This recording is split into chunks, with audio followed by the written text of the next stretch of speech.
Hey, what's up guys, c'est Tony. J'espère que vous avez passé une belle journée. Moi, j'ai une journée vraiment occupée ce matin. C'était mon entrevue à 8 heures, suivie de mon Facebook Live dans lequel j'ai répondu aux questions des gens qui étaient des leftos en fait et qui ont eu la chance d'écouter cette entrevue-là. Alors, ça s'est super bien passé. Après ça, j'étais à l'hôtel Bonaventure. J'avais ma première journée de ma formation de Master Coach de l'Institut des neurosciences appliquées du Québec. Superbe journée en belle compagnie. C'était vraiment agréable de retrouver la cohorte de l'an dernier et d'avoir la chance de rencontrer quelques-uns des nouveaux qui assistent à cette formation-là. Et je voulais vous partager aujourd'hui une réflexion vraiment forte que notre formateur David Lefrançois nous a partagée, qui m'a fait beaucoup réfléchir et qui, je l'espère, saura vous faire réfléchir aussi. Donc, il nous parlait que lors d'un entretien avec une de ses coachées, donc elle avait besoin de ventiler, elle avait exprimé de la frustration envers un de ses voisins.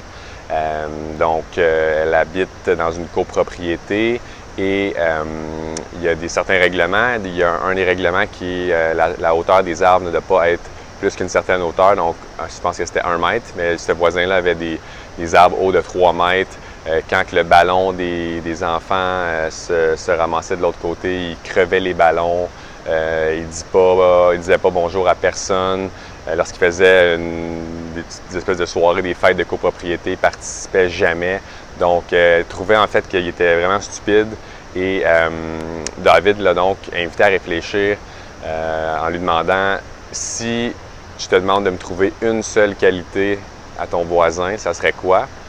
Puis là, évidemment, elle a dit, il n'y en a pas, il est con. Puis donc, il a vraiment demandé de réfléchir, de trouver une qualité. Puis elle a répondu, il se fout vraiment de ce que les gens pensent, en fait. Et ça, c'est la qualité que je pourrais dire de mon voisin con. Et là, en fait, David lui a demandé, OK, est-ce que c'est quelque chose que tu penses que tu aurais à travailler chez toi? Et là, sa coach a répondu, effectivement, oui.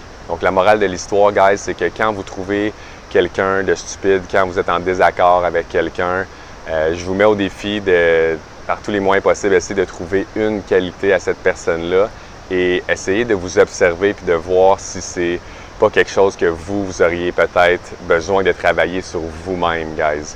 Donc, on est souvent le reflet des gens autour de nous. Si on a une incohérence, si on a des défis avec une personne, eh bien, ça vaut la peine de creuser puis de essayer de voir si c'est peut-être pas le reflet de quelque chose à l'intérieur de nous qu'on doit travailler. Alors, puissante réflexion que je souhaitais vous partager aujourd'hui. J'espère que ça vous fait réfléchir. Je vous souhaite une excellente fin de journée. Puis je vous retrouve demain, guys. Ciao!